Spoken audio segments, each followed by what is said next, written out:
And I'm really happy that Bajaj hasn't used this engine yet.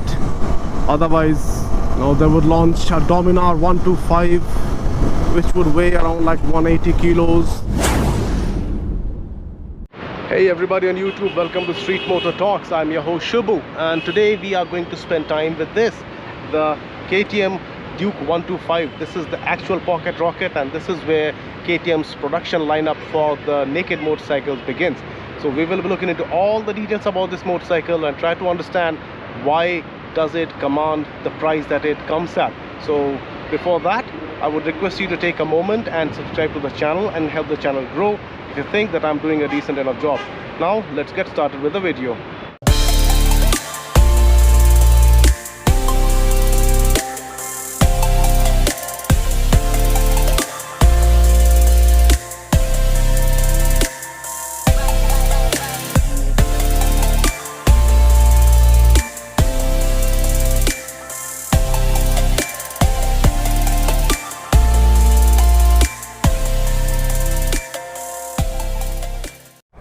Alright folks, so here it is, the KTM Duke 125, the original pocket rocket.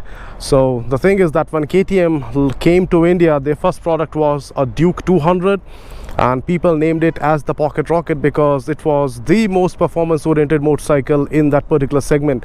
And then came the Duke 390 and it immediately snatched that title. This is their actual pocket rocket. This is the one which got the term of being a pocket rocket because of that tiny engine of 125cc making so much of power. If only it was Mike Tyson, it would be punching everything in its segment and a segment above as well. So let's get into all the details first. To begin with, from the front, this look is identical to the Duke 200 or even the Duke 250. So it gets this beautiful looking daytime running lights, LEDs on the sides, and the main headlight is a halogen bulb type reflector unit. And the suspension that it comes with is an upside down fork from WP, and nothing else in this segment gets any premium equipment like this. Now coming on to the sides, this is the styling of the new BS6 version of the motorcycle. So in its transition from BS4 to BS6, this has gained nearly 11 kilos and the prices have shot up by nearly 8,000 rupees.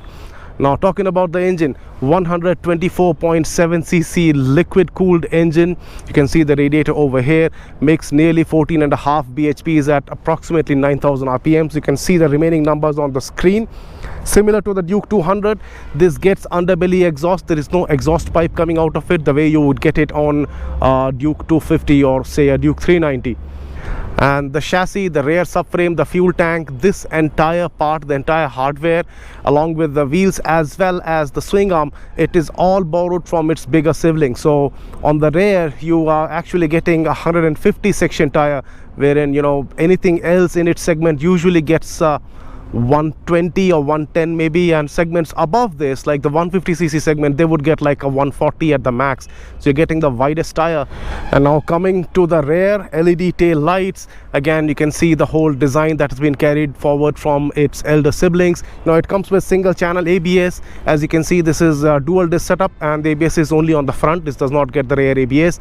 But then the entire styling and that engine, the platform, the suspension, the tires, everything is way above this particular segment. Again, one more thing that this motorcycle has better over its BS4 avatar is the increased fuel tank size. So now this fuel tank can hold 13.5 liters of fuel. That means that if you are doing long runs, you will have to take lesser breaks to refuel the motorcycle. From a distance, if you remove this 125 sticker over here, no one will actually get to know it's a 125. And there is one more tiny little touch that has been added. This thing reads KTM. So this is a new kind of a decal that KTM has added to this bike. Okay, so enough of talking. Now let's hop on and go for a ride and see how does it feel to ride. Seat height identical to the Dukes. So 5'8" my height. Normally in instructor I cannot flat foot, I have to be on my toes. So shorter riders again will have some problems. And let's fire it up. So here it is.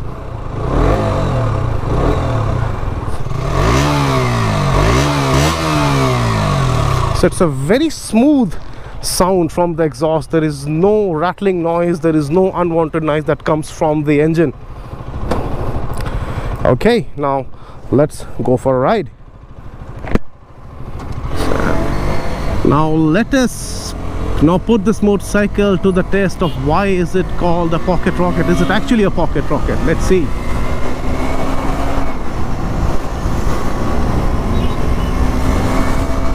The engine is very smooth, very refined. There are absolutely no sense of vibrations. There is no strain on the engine.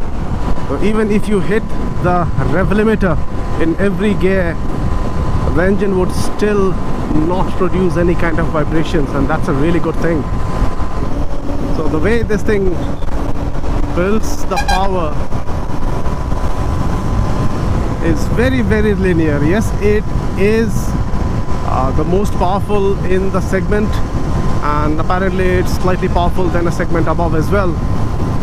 But then the throttle response is very linear, and the heat management is pretty decent. I do not feel the engine heat coming out. Even now the radiator fan has already kicked in, but then the heat is very well managed, it's very well dissipated.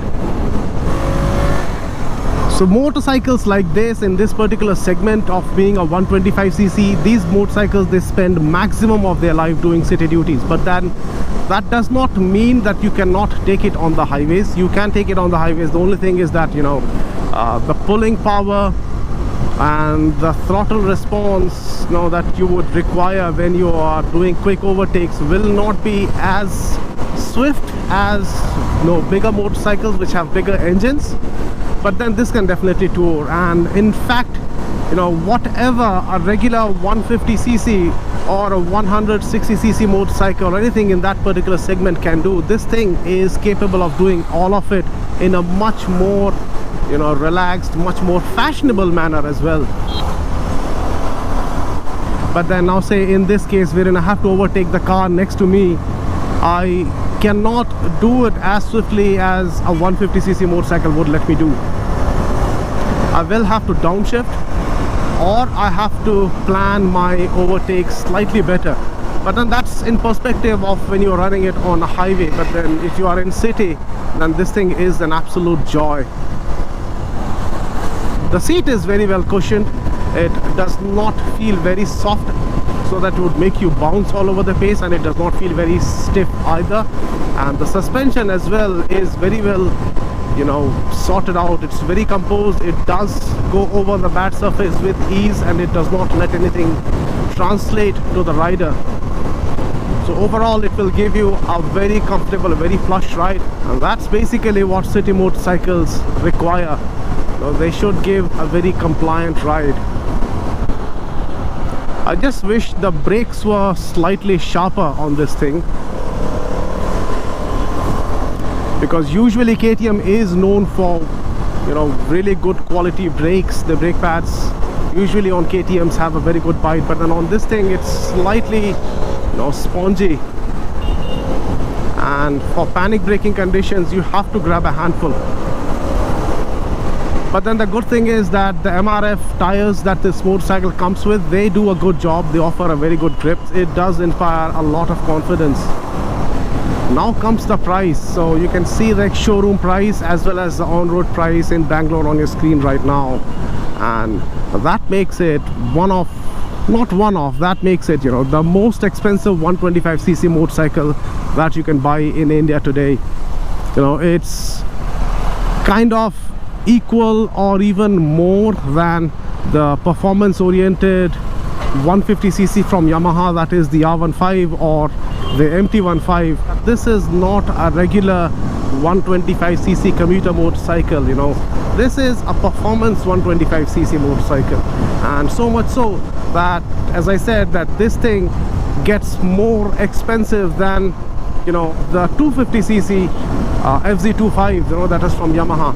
So for you to be able to justify the price of this, which is nearly 2 lakhs on the road in Bangalore, you have to be a KTM fan, and you have to be someone who admires KTM as a brand and their products. And if we talk about complaints, there are absolutely no complaints about this motorcycle. There is nothing at all. So there it is, my dear friends, the KTM Duke 125 BS6. And I hope you guys liked the video. I hope I have covered almost all the details that you were expecting from this video. And in case if you like it, then please do consider giving a thumbs up to the video, share it with your friends, and again, as I said in the beginning, if you haven't already, please do consider subscribing and help the channel grow. Thanks a lot for tuning in, my dear friends. I'll see you again in the next one. Stay safe, ride safe, and have a really good time.